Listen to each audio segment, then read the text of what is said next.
Hi guys, Victoria Paxton here. Thanks for stopping back by my YouTube channel. Okay, this is my second time doing this video. Don't ask. All right, so subscribe, share, all that good stuff. It's free, doesn't cost anything. All right, so this is a long one, y'all. And if you're triggered by talk of drug abuse or alcohol abuse, and this case involves a lot of death, you may want to click out now. Get a drink, get some popcorn, sit back, chill with me, relax, and let's talk about this. Okay, so Friday, July 24th, 2009, Diane and Danny Schuler left for a weekend of camping. They took their two children, Brian and Aaron, and they took Diane's brother, Warren's three kids, Emma, Allison, and Katie. Diane called her brother's wife, her sister-in-law Jackie, several times throughout the weekend and reported everyone was having a good time. Jackie spoke to her kids several times and no one reported any kind of problems. All right. So the morning of July 26th of 2009, 9:30 a.m., Diane and Danny had cleaned up the campsite and they were going to leave. Diane had borrowed her brother's red Ford Windstar minivan so that she could tote the five kids and herself around for that weekend. So Danny left towing the camper and Diane left with the kids in tow. She supposedly spoke to the lady at the campground, and the lady at the campground said she seemed fine. She didn't seem drunk or anything. Everything seemed good. Okay. So, 9:56 a.m. Diane and the kids stop at McDonald's to pick up breakfast. While she was at McDonald's, she spoke to several people at the counter and several people around. Nobody thought that she acted intoxicated. There was no smell of alcohol. Everything was good. So Diane got a cup of orange juice for herself. Kids got their food and they left. 10:36 a.m. Diane stops at a gas station briefly, looks around for pain meds, and then asks the clerk if they had any. According to the employee, she doesn't appear intoxicated. The surveillance video, she doesn't seem like she's intoxicated. And the surveillance camera didn't show her drinking or smoking anything. The clerk said, "We don't have any." So she leaves. 11:37 a.m. Diane calls her sister-in-law Jackie Hance and she says, "Look, we're running late." So they talk about getting tickets for a play that one of the girls were going to be in the following week. At this point, again, Diane seems fine. 12 noon, Diane begins to drive aggressively and erratically. Okay, so this is 23 minutes after she speaks to her sister-in-law. She begins driving aggressively and erratically. She's changing lanes. Witnesses said that she was just acting out of control. 15 minutes later, 12:15 to 12:30, according to witnesses, Diane's driving very erratically and aggressively. She's honking, she's tailgating, she's trying to pass cars on the shoulder. She pulls into a rest area, and witnesses said they saw her bending over as if she were vomiting. Again, a little while later, 12:55 p.m., Diane starts making strange phone calls from her cell phone while she's driving. She made several calls to several wrong numbers. 5 minutes later, at 1 p.m., Emma Hance, who's 8 years old, she made a call to her mom. She's upset and she says there's something wrong with Aunt Diane. She's sick and she can't see the other cars on the road. Diane's son, Brian, later told his family that mommy's head hurt and she couldn't see. So when Emma calls her mom, all the kids in the car are crying. Diane grabs a phone from Emma and tells Jackie that everything's fine, the kids are just playing around. So supposedly her sister-in-law says she's slurring her words and she sounds drunk. Jackie asked to speak with Emma and Diane hung up. 2 minutes later, Warren Hance calls Diane's cell phone. Diane is stopped somewhere and out of the car. She's totally disoriented and she calls him Danny, which is her husband's name. Tells her to stay where she is. He's coming to get them. She's unable to provide a location, so Emma reads road signs to her dad. Enough, Diane was parked across the street from the New York State Police barracks. Wow. 8 minutes later, at 1:10 p.m., three wrong numbers are dialed from Diane's cell phone. Diane leaves her cell phone on the lane divider, gets back in her van, and drives completely off course. 5 minutes later, at 1:15, Warren tries to call Diane several times, but there's no answer. 15 minutes later, at 1:30, Diane steers the van onto the Taconic Parkway, going the wrong way, totally oblivious to drivers that are honking and flashing their lights at her. She was reported as having a, quote, determined look on her face and is holding the steering wheel steadily. Here's what I don't get. If you're driving down the road and someone's coming head on towards you, how do you have time to look at their facial expression to know that? I don't know. So she proceeds onto the highway. She drives straight in the fast lane for 1.7 miles. She's coming head on into traffic, driving 70 to 85 miles per hour before hitting an oncoming SUV head on. Then she apparently hit another SUV. The people in the one SUV were okay, the one that she hit the second time. The SUV that she hit head on at 85 miles an hour killed 81-year-old Michael Bastardi, his 49-year-old son Guy, and their friend 74-year-old Dan Longo.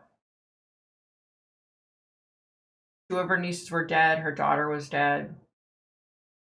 Her third niece died later that day at the hospital. The only survivor was her son Brian, who suffered a major brain injury. She was killed, of course. At 1:35 p.m., 911 calls start pouring in. So when paramedics get there to help because the van burst into flames, a bottle of Absolute vodka that was broke was found right by the driver's seat. Diane's autopsy showed a blood alcohol content of 0.19 with approximately 6 grams of alcohol in her stomach that had not yet been absorbed into her blood. The legal blood alcohol content limit for driving while intoxicated in New York is 0.08. She was over 2 times the legal limit. Schuler also had high levels of THC, the active ingredient in marijuana. They estimated she could have smoked marijuana as recently as 15 minutes before the accident. So from the beginning, Daniel Schuler denied that Diane did drugs or that she was drinking that weekend at the lake. He then changed his story and said his wife never drank to excess. He denied that she was drunk and high at the time of the accident. He also said Diane would smoke marijuana on occasion to help her sleep. Well, in November, Diane's sister-in-law Jay said that she smoked marijuana on a regular basis. Diane and Jay claimed Diane had to have had a stroke or some other medical issue causing this accident, that there was no way his wife would have been drunk and high. However, so Daniel proceeded to go and have new blood tests, a new autopsy, and guess what? Everything came back exactly the same as the first autopsy. Her being drunk and high, everything. And there was no sign of a heart attack, a stroke, anything like that. Okay. So I was able to connect with Diane. She came through. She was very apprehensive. She went on to say that she was incredibly embarrassed. And she felt horrible for all the lives that were ruined that day because of her issues. I told her I wasn't going to judge her. I just wanted to talk to her about it. She teared up and said she wished that she could apologize to everyone. And gave me some details, which shall remain with me. I told her I wanted her to talk me through what happened that day. She was very hesitant, but she finally calmed down and said, okay. Okay, so she started off saying she didn't consider herself an alcoholic. That she had definitely gotten used to drinking. She said she drank Friday night and Saturday at the campground. Said that it was rare that she would ever drink enough to where she was slurring or falling down drunk. Said she smoked pot on a regular basis. I asked her if her husband knew that she smoked pot on a regular basis and that she drank because he was denying all of that. And she said he definitely knew about me smoking pot all the time. The drinking, not so much. I asked if she drank on a daily basis, and she said that she had been drinking daily for about the last 6 months of her life. I asked if there was anything specific that led her to drink daily. She said it was a combination of being stressed at work, old ghosts that were haunting her, and her relationship with Danny that was strained.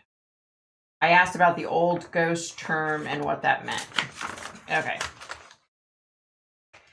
She went on to say that she had a lot of old wounds concerning her mom leaving when she was young. She had to become the mother of the family, and, she was little. And she said, I really don't want to talk about it. Yeah. Said the morning that she left the campground, she didn't. So when she left the campground, she didn't feel drunk, but she felt loopy. So I said, "Oh, okay. Well, to me, if you felt loopy, it means you were still drunk, And she said, "Maybe." So she got a headache right away. Got a headache. They stopped at McDonald's, and she said, "A carload with 5 kids is loud." So stopped at McDonald's. She went in, got the food. She got herself an orange juice, and they went out to the car.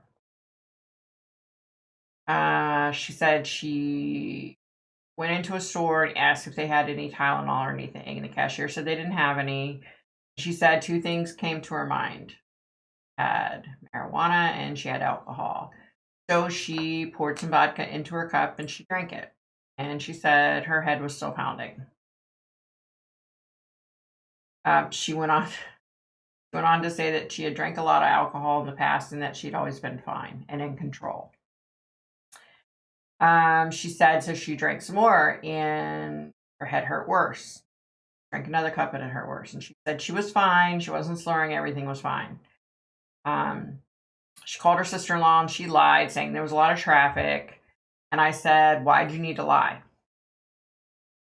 Said, "Because I knew it was going to take me a while to get home because I wasn't feeling good." I was like, "Okay." So she said she pulled over and she smoked some marijuana and she said it definitely helped her head some. Um, Said she drank again and she said she didn't realize how intoxicated she had become. Said between driving, just sitting, and the alcohol, and then the marijuana, she said it wasn't good. She said things began to get blurry. She was struggling and feeling sick. And she said she remembers when her niece called her dad. And she said that killed her because she knew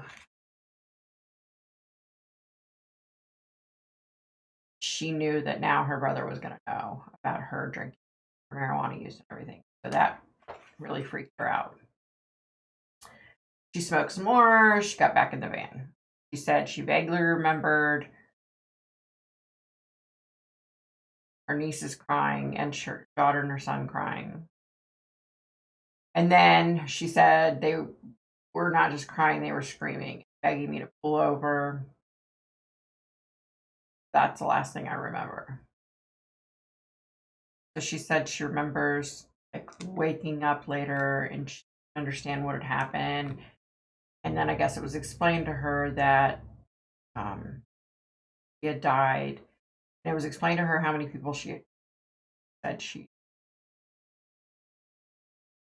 was just in a horrible, horrible state of mind emotionally.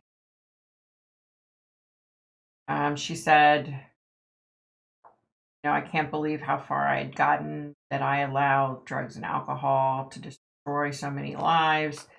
8 people, 7 people in her. That she said, I know I'm forgiven for it, but always there. She said, every time I think about it, it's like hell. It's like pure hell thinking about it. She said she wishes that she could talk to her husband and brother and her sister-in-law. Yeah, this was a tough one, y'all. But I can tell you this. When I was 18, I knew this girl, and she would drink like 2 drinks, and then she would get high. And whenever she would get high, all of a sudden she would go from 0 to 100. Like it would just make the intoxication that much stronger and that much worse. If she just drank a couple of drinks, she was fine. But if she smoked marijuana on top of it, it was horrible. So I understand, that's what sounds like that's what happened to her is smoking marijuana exacerbated the alcohol effects. Yeah, that was a tough one, y'all. It really was. Like, in the blink of an eye, all those lives change forever, Yeah, that sucks. So be nice, be kind, stay safe, stay healthy.